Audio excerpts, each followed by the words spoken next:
পাহাড় সম লক্ষ্য তাড়া করতে নেমে মাহফুজুল ইসলাম রবিনের দুর্দান্ত এক সেঞ্চুরি, তাতেই অবিশ্বাস্য জয় তুলে নিয়েছে অগ্রণী ব্যাংক ক্রিকেট ক্লাব।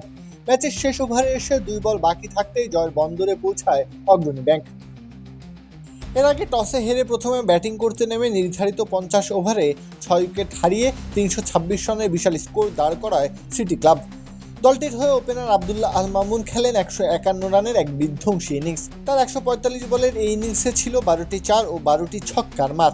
তার এই দানবীয় শতকের ওপর ভর করেই বড় সংগ্রহের ভিত পায় সিটি ক্লাব। 327 রানের বিশাল লক্ষ্য তাড়া করতে নেমে শুরু থেকে আক্রমণাত্মক মেজাজে খেলেন অগ্রণী ব্যাংকের ওপেনার মাহফুজুল ইসলাম রবিন।